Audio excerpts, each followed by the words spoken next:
vamos falar sobre a administração do Brasil Colônia.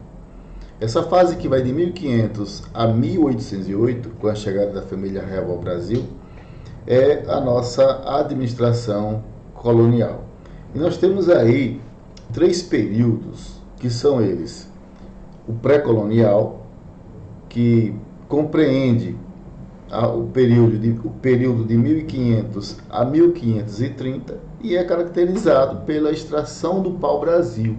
Os portugueses estocavam o pau-brasil em feitorias na nossa costa, basicamente com o trabalho indígena. As feitorias eram certas fortificações um pouco primitivas, mas funcionavam como fortificações e como depósito, né, do produto português.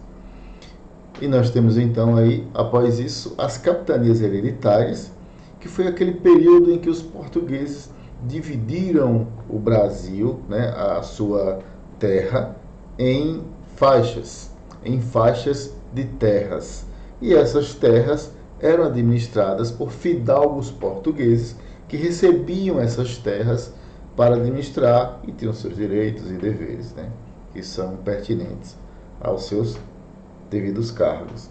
E o governo geral, quando Portugal resolveu então centralizar melhor o poder, colocando então um administrador geral, daí o nome governo geral.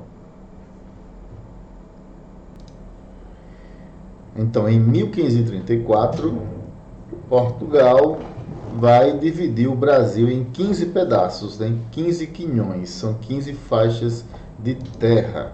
E temos aí uma ilustração a respeito dessas capitanias, né? Nós temos aí o Maranhão, Ceará, o Rio Grande, Itamaracá, Pernambuco, Bahia de Todos os Santos, Ilhéus, Porto Seguro, Espírito Santo, São Tomé, São Vicente e Santana. Então nós temos várias capitanias que eram governadas por capitães-mor.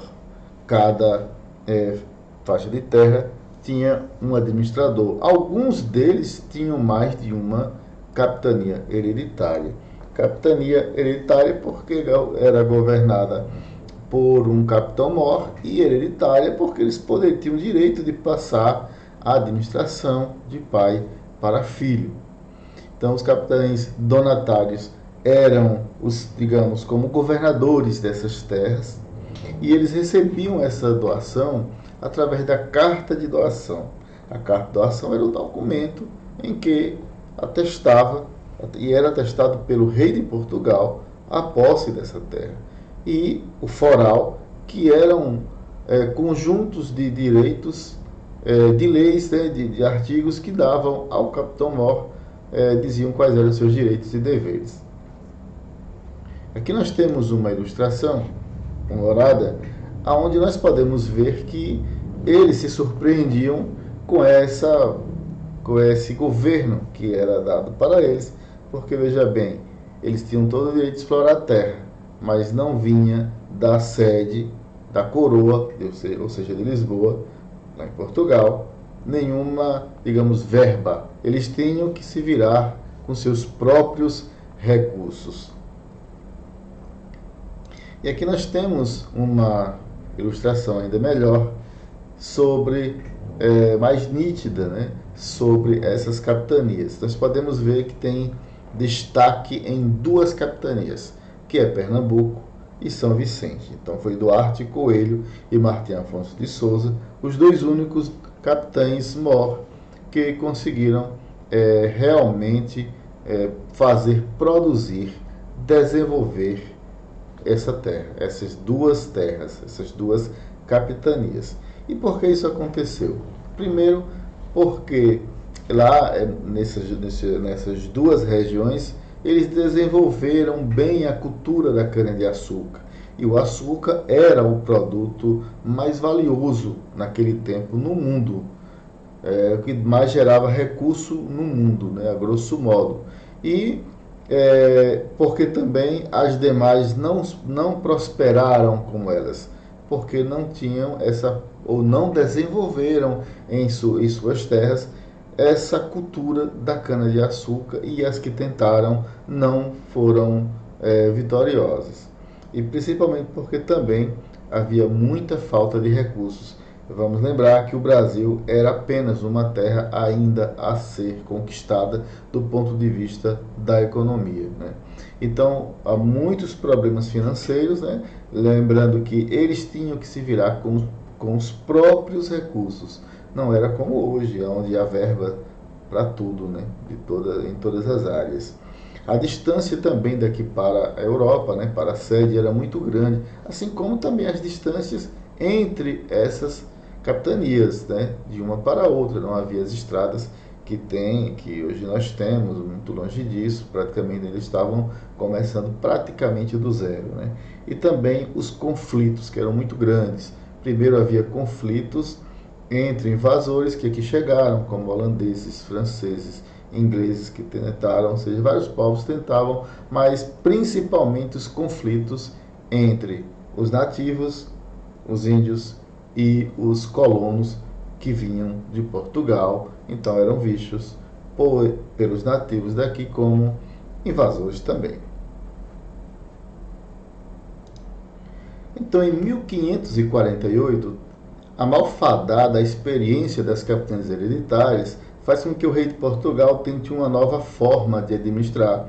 Foi justamente o modelo que eles estavam já utilizando em suas outras colônias na África.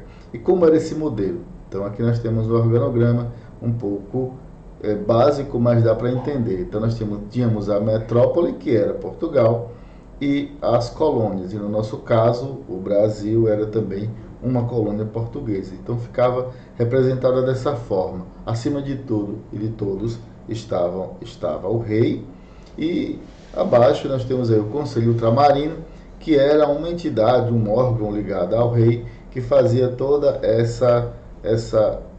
esse acompanhamento, né, através da vontade do rei nas colônias. Ultramarino porque o reino português compreendia a sede lá na Europa e uma infinidade de colônias espalhadas pela América, pela África e pela Ásia. O governo geral, no caso de cada colônia, então vamos agora aqui nos ater ao Brasil, era compreendido entre o provedor-mor, que cuidava da fazenda real, ou seja, da economia. Então era como se fosse um primeiro-ministro, né? Aliás, desculpem, era como se fosse o ministro da economia. O capitão-mor, que cuidava da defesa, então era o responsável pela defesa do nosso território, lembrando que também havia bastante tentativa de invasões de outros reinos, né? E o ouvidor-mor, que cuidava da justiça real, em outras palavras, do judiciário daquele tempo na colônia, né? As capitanias hereditárias e reais, lembrando que ainda continuavam as capitanias hereditárias, só não eram mais as únicas unidades administrativas. Acima delas estava agora o governo geral. Então, as capitanias hereditárias eram, digamos assim, subordinadas, então faziam parte da administração. E também havia algumas capitanias reais, eles não pertenciam a este ou aquele donatário, este ou aquele capitão-mor, mas ligada diretamente ao próprio rei. E abaixo disso havia as câmaras municipais em cada local. Então, cada unidade administrativa local, cada lugar tinha então a Câmara Municipal, que era o poder local. Dentro dessa experiência de governo geral, a primeira delas é justamente o governo de Tomé de Souza. Então, a capital para esse governo foi Salvador. A capital, então, é Salvador, a primeira capital do Brasil. E traz para Salvador todo esse cabedal de conhecimento, né? Tomé de Souza, português fidalgo, que vem já com alguma experiência, aliás, bastante experiência para o Brasil, foi escolhido principalmente, acreditamos, por essa situação, e tem aí a árdua missão de desenvolver e defender a colônia.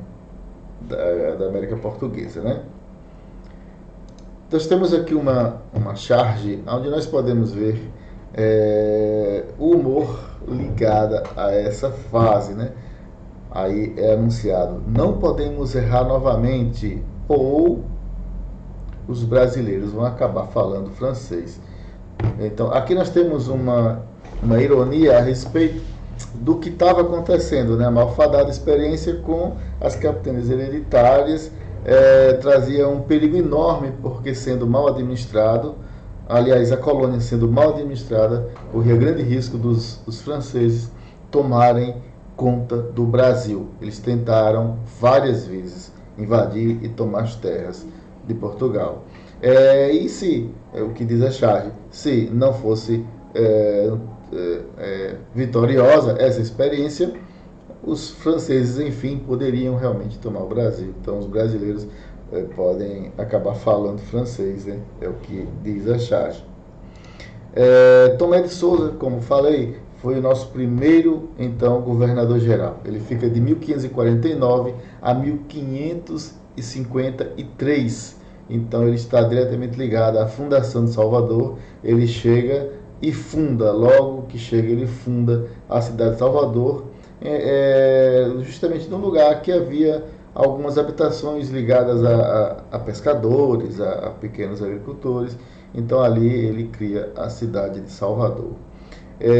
Desenvolve a agricultura e a pecuária, e nesse quesito fica responsável de colonizar não só o litoral, porque os portugueses estavam muito ligados à posse da terra, mas fincados no litoral. Era necessário também tomar posse do interior da colônia, né? Ir para dentro, né? Que é uma frase que melhor ilustra isso. Então, para que fizesse com que os colonos fossem para o interior, Tomé de Souza então vai incentivar a criação de gado no interior, basicamente nas proximidades dos rios. Na Bahia, que era o caso, ou seja, as terras em volta da capital, que era Salvador, utilizaram então os rios, né? O Vaza Barris, o Rio Real, o Rio São Francisco. Então eles utilizavam os rios porque tinha água, tanto para os moradores como para o gado, isso é lógico, para que as pessoas fossem, os colonos fossem para o interior e tomassem as terras dos índios para a criação do gado, e assim estabelecer esses colonos no interior do Brasil para garantir a posse das terras para a coroa portuguesa. E no litoral, ele basicamente ali no entorno de Salvador, ele criou algumas fortalezas, né, para também proteger a nossa costa dos outros europeus. Criou também um bispado no Brasil, e o primeiro bispado do Brasil foi aqui em Salvador, e com isso estimulou muito a vinda dos jesuítas, que vieram para essa terra cuidar da catequese, né? A catequese principalmente dos índios, para que eles se transformassem em súditos do rei e súditos da igreja. O chefe, né, esse primeiro chefe jesuíta, então, que vem para o Brasil, é Manuel da Nóbrega. Então nós não podemos esquecer disso, né? Manuel da Nóbrega é o chefe dos jesuítas, o primeiro então que chega e tem essa missão da colonização, da catequese dos índios e também da educação dos índios e não índios, claro que com os valores aí que eles passavam, não só valores religiosos, mas também os valores da coroa portuguesa. Duarte da Costa é o segundo governador-geral, né? Quando Tomé de Souza resolve, ele deixa o cargo e volta para Portugal, então é escolhido Duarte da Costa e fica aqui entre 1553 a 1558. Foram poucos anos, mas árduos anos, né? No governo dele é marcante a chegada de José de Anchieta, né, que é o segundo chefe jesuíta, outro chefe jesuíta que vem para a catequese dos índios, e ele também é responsável com isso, né, ao catequizar os índios em aldeias. Essas aldeias acabaram permitindo com que em volta, né, e junto viessem os colonos essas localidades se transformaram nos centros urbanos, os primeiros centros urbanos do Brasil, né? Também escolas, porque as escolas eram, digamos, de responsabilidade dos jesuítas. Eles cuidavam da religião e da educação, logicamente, né? Era o que havia. É marcante também aí nós citarmos a fundação do Colégio São Paulo, né? Lá na região, lá em São Paulo, na região sudeste, e que deu origem, esse Colégio São Paulo deu origem à cidade de São Paulo, né? Também marcante nesse período a França Antártica, a instalação da França Antártica, onde hoje é Rio de Janeiro. Então os franceses conseguiram invadir e ficar com a posse daquela região do Rio de Janeiro, dando o nome de França Antártica por alguns anos, começando em 1555. E também no governo de Eduardo da Costa foi nítida a grande escravização de índios, né? E isso desagradava aos jesuítas.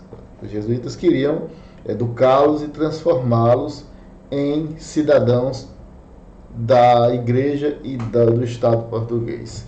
Já os colonos queriam escravizar os índios para ter mão de obra gratuita.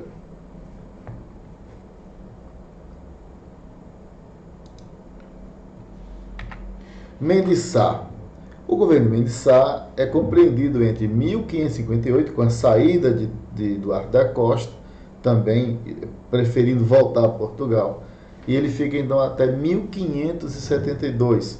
E no governo de Mendes Sá, os conflitos foram muitos, né? Principalmente entre invasores que continuavam tentando tomar posse do Brasil, de Portugal para eles, e também entre colonos e índios, né? Os índios, claro, que se achavam os donos da terra e eram os primeiros donos dessa terra, e os colonos que vinham em nome do rei tomar posse, escravizar os índios, e isso foi marcado por muitos conflitos. Inclusive, no Rio de Janeiro, culmina na morte do sobrinho dele, Estácio de Sá, que era um fidalgo português, escolhido para ser, digamos, o comandante, né, das armas portuguesas na colônia brasileira. E no governo de Mendes Sá também nós temos a expulsão dos franceses, enfim, da França Antártica. Eles tinham chegado em 1555, então foram expulsos no final do governo Mendes Sá. E o destaque é o seu sobrinho, como já falei, Estácio de Sá, que fica à frente dessas batalhas, né, dessa guerra, e enfim, no final ele é alvejado no rosto por uma flecha envenenada por um dos índios tamoios que estavam do lado dos franceses. Os franceses tinham conseguido trazer os tamoios, inimigos dos portugueses, para o seu lado, né, prometendo vantagens e liberdades, e o Estácio de Sá é alvejado no rosto e morre um pouco antes do aniversário da cidade do Rio de Janeiro. E Estácio de Sá, ele também deixou já criada a base militar em São Sebastião, que é justamente São Sebastião, Rio de Janeiro.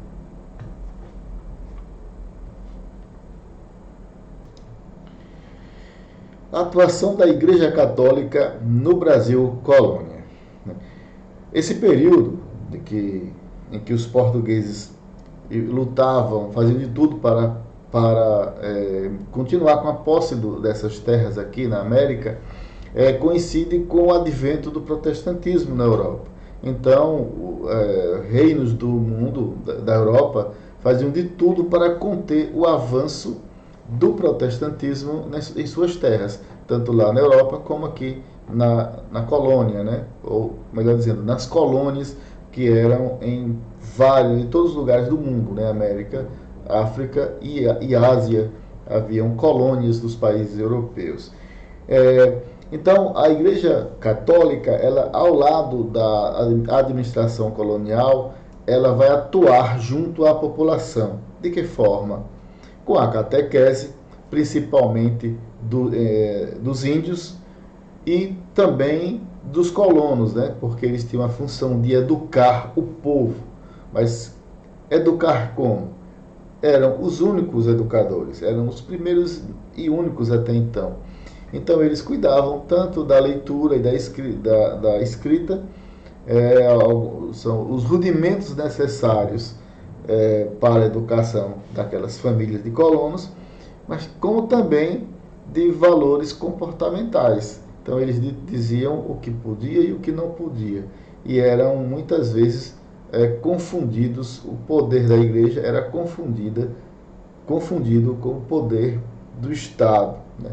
O poder do Estado tinha poder de Estado, por exemplo, podia julgar, punir, podia até executar, como foi o caso da Inquisição, aqueles que eram considerados hereges. Então, nem sempre a religião esteve preocupada com a religiosidade, mas nesse tempo o poder dela era muito grande, então ela saía do campo da religião e ia para o campo da sociedade, do que podia e do que não podia fazer.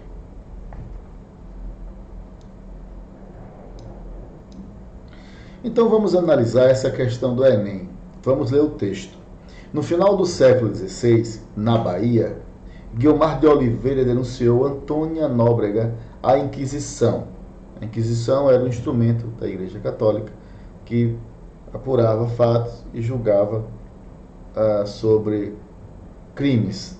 Segundo o depoimento, esta lhe dava uns pós não sabe de quê e outros pós de osso de finado, os quais pós ela confessante deu a beber em vinho ao dito seu marido para ser seu amigo e serem bem casados. E que todas essas coisas fez tendo-lhe dito a dita Antônia e ensinado que eram coisas diabólicas e que os diabos lhe ensinaram. Veja bem o que diz esse texto. Né? Trata fala de que alguém denunciou outra pessoa à Inquisição, né, ao Tribunal da Inquisição, porque essa outra pessoa teria lhe dado uns pós, não se sabe de quê, para que ela, colocando no vinho, deu ao marido, para que o marido passasse a se comportar como seu amigo, né, e ficar bem casado, ou seja, fazer aquilo que ela desejasse que fizesse com o marido, né? Então, o que diz aqui, quais são as questões que nós temos aqui?